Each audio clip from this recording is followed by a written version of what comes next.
Hello बच्चों, कैसे हैं आप लोग। हम आशा करते हैं कि आप लोग स्वस्थ एवं मस्त होंगे। अब हम चलते हैं इस टॉपिक में। आपने पहले पढ़ा था पॉलीसेकेराइड के 6 प्रकार। पॉलीसेकेराइड के 6 प्रकार कौन कौन से थे, इसमें आपने पढ़ा था 6 प्रकारों का नाम जाने थे, जिसमें पहला आपका आता है स्टार्च। स्टार्च क्या है? स्टार्च जो है वनस्पति जगत पेड़ पौधे से प्राप्त होता है। किससे होता है? यानी वनस्पति जगत में जो पेड़ पौधे पाए जाते हैं, इससे इसकी प्राप्ति होती है। जैसे गेहूं, चावल, बाजरा, मक्का, जौ, रागी, साबूदाना आदि अनाजों में यह 70 से 85% तक पाया जाता है। जैसे वनस्पति जगत में जो पेड़ पौधे उगाए जाते हैं या उगते हैं, उनसे स्टार्च की प्राप्ति होती है, जिसमें गेहूं, चावल, बाजरा, मक्का, जौ, रागी, साबूदाना आदि अनाजों में यह 70 से 85% तक पाया जाता है। जड़ एवं तने वाली सब्जियों में 20 से 35% तक इसकी उपस्थिति रहती है। कितनी रहती है? यानी जो जड़ वाली सब्जियां होती हैं एवं तने वाली जो सब्जियां होती हैं, यानी फल में न होकर के जड़ और तने वाली जो सब्जी होती है, उसमें 20 से 35% तक ये स्टार्च उपस्थित रहता है। और जो फल वाला होता है, कहने का तात्पर्य है कि जैसे गेहूं, चावल, बाजरा जो है ऊपर फल लेता है, उसमें क्या है 70 से 85% तक स्टार्च पाया जाता है। सूखे बीज जैसे मटर, सेम, ग्वारफली आदि में 40% तक स्टार्च होता है। कितना होता है? 40% तक स्टार्च होता है। आगे हम पढ़ेंगे, दूसरा इसका पार्ट है पॉलीसेकेराइड का दूसरा पार्ट ग्लाइकोजन। ग्लाइकोजन क्या है?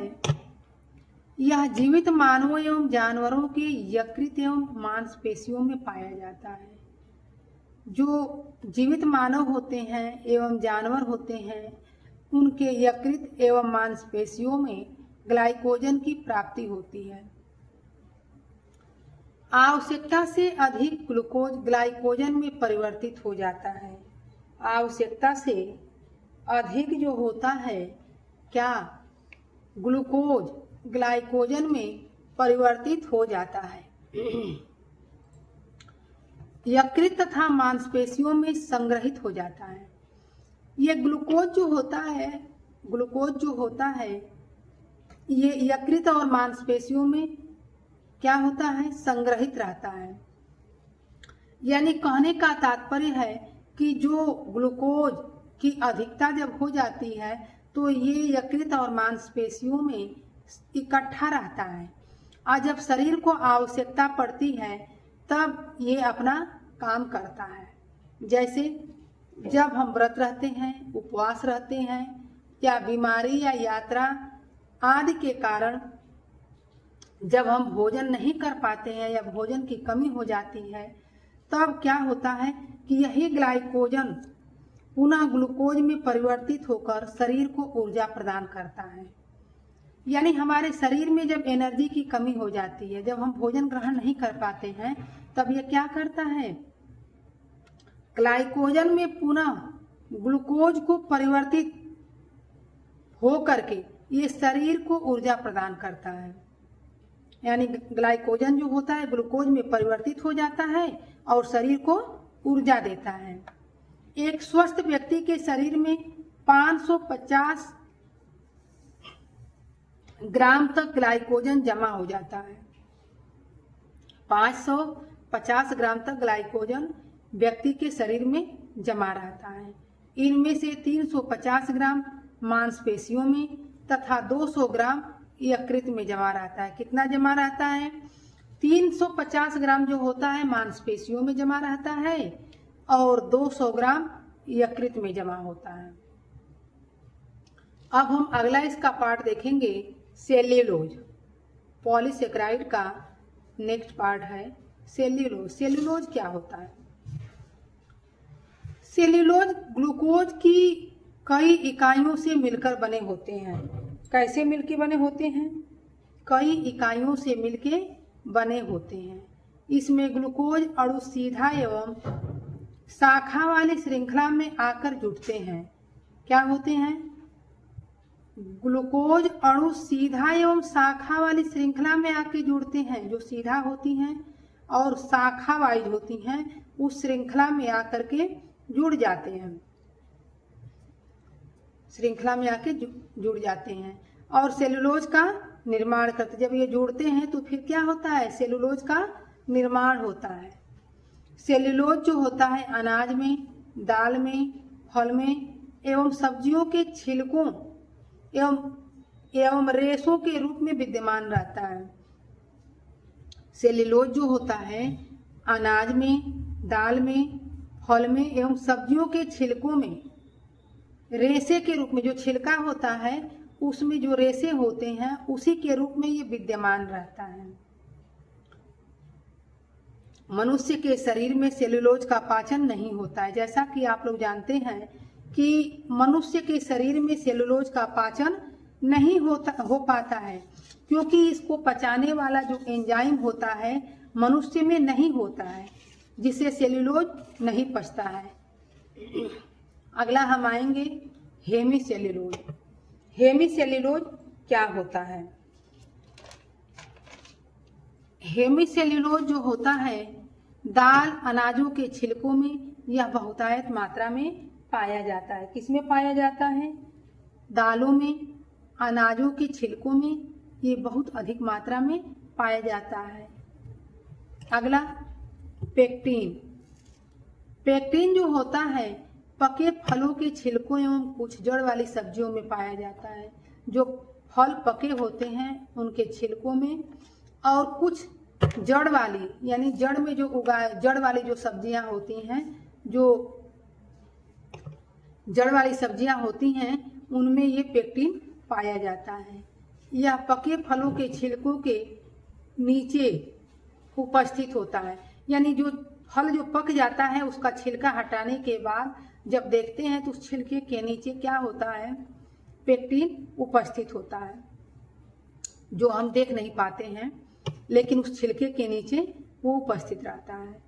अगला आता है डेक्स्ट्रीन। डेक्स्ट्रीन क्या होता है? डेक्स्ट्रीन जो होता है ताप के संपर्क में आकर के स्टार्च जो होता है डेक्स्ट्रीन में बदलने लगता है। क्या होता है? जब ताप के संपर्क में जब आता है डेक्स्ट्रीन तो स्टार्च जब होता है क्या होता है? डेक्स्ट्रीन में बदलने लगता है। जब ताप के संपर्क में जब स्टार्च आता है तो डेक्स्ट्रीन में बदलने लगता है।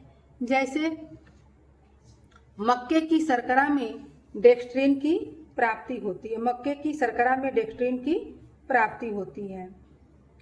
स्टार्च के जल अपघटन से भी डेक्स्ट्रीन प्राप्त होता है। क्या होता है? स्टार्च के जल अपघटन से भी डेक्स्ट्रीन की प्राप्ति होती है। जैसे डबल रोटी या चपाती की जो बाहरी पपड़ी होती है, जो रोटी बनाई जाती है, उसकी जो पपड़ी होती है उसमें देखते हैं कि दो तह होती हैं। एक ऊपर वाली जो तह होती है वो पतली होती है, उसकी तह में भी डेक्स्ट्रीन की उपस्थिति बहुत अधिक होती है, जो ये पाचनशीलता करती है, यानी पाचनशील होती है वो। आगे इतना हम लोगों ने पढ़ा, पॉलीसेकेराइड के छौं का वर्णन किया। अब हम देखेंगे कि कार्बोहाइड्रेट की कमी से क्या क्या प्रभाव पड़ता है। यानी कार्बोहाइड्रेट की जब हमारे शरीर में कमी होगी तो क्या होगा? कार्बोहाइड्रेट की कमी से सबसे पहले तो हम लोग जानते हैं कि भाई हम कार्बोहाइड्रेट जब ग्रहण करते हैं तो हमको एनर्जी मिलती है, जिसमें यदि हम ग्लूकोज ग्रहण करते हैं, ग्लूकोज को लेते हैं तो तुरंत एनर्जी प्राप्त होती है। तो जब कार्बोहाइड्रेट की जब कमी होगी तो स्वाभाविक रूप से वजन कम होगा। जब वजन कम होगा तो हमारे शरीर में थकावट और कमजोरी होगी। थकावट कमजोरी तो होगा ही, क्योंकि वजन कम हो गया तो हम कमजोर हो गए। जब कमजोर होंगे तो थकान होगी ही, और जब थकान होगी तो शारीरिक विकास अवरुद्ध होने लगेगा। जो शरीर का जो विकास है, जैसे शारीरिक विकास अवरुद्ध होने लगेगा। स्वभाव में घबराहट एवं चिड़चिड़ापन आने लगेगा। जब व्यक्ति कमजोर होगा तो क्या होगा कि घबराहट होगा, चिड़चिड़ापन होगा, और शरीर की क्रियाशीलता कम होने लगेगी। यानी शरीर में जो काम करने की जो शक्ति होती है वो कम होने लगेगी, वो कार्य करना सही रूप से नहीं हो पाएगा। व्यक्ति क्या होगा, जब वो कमजोर होगा तो क्या होगा, शरीर क्रियाशील नहीं हो पाएगा, वो सुस्त रहने लगेगा, उससे काम नहीं हो पाएगा। त्वचा में झुर्रियां पड़ जाती हैं, त्वचा जो होती है झुर्रीदार हो जाएगी, और कुपोषण के लक्षण प्रकट होने लगेंगे। कुपोषण के लक्षण में माल न्यूट्रिशन की कमी होने लगेगी, प्रोटीन एनर्जी की कमी होने लगेगी, और पाचन संबंधी विकार भी उत्पन्न होने लगेगा। यानी कार्बोहाइड्रेट की कमी से बहुत सारे ऐसे देखने को मिलेंगे कि व्यक्ति जो है परेशान रहेगा। आगे आपने देखा कार्बोहाइड्रेट के तीनों यानी मोनोसेक्राइड, डाइसेक्राइड एवं पॉलीसेक्राइड का सबका हम लोगों ने अच्छे प्रकार से अध्ययन किया, इसके पूरे पार्ट्स को देखा, और कार्बोहाइड्रेट की कमी से होने वाले प्रभाव, यानी कार्बोहाइड्रेट की कमी से हमारे ऊपर क्या प्रभाव पड़ता है, इसको भी हमने अच्छी तरह से देखा। हम उम्मीद करते हैं कि हम जितना पढ़ाए हैं उतना आप लोगों को समझ में आया होगा। यदि समझ में आया होगा तो आप इस पढ़ाए हुए पार्ट्स को अच्छे से देखिएगा, समझिएगा, और इसके बाद हमारे वीडियो को लाइक एवं सब्सक्राइब जरूर से जरूर करिएगा, ताकि हमारा मनोबल जो है आगे बढ़े और मैं खूब अच्छे से अच्छे प्रकार की वीडियो फिर इसके बाद बना सकूं। Thank you.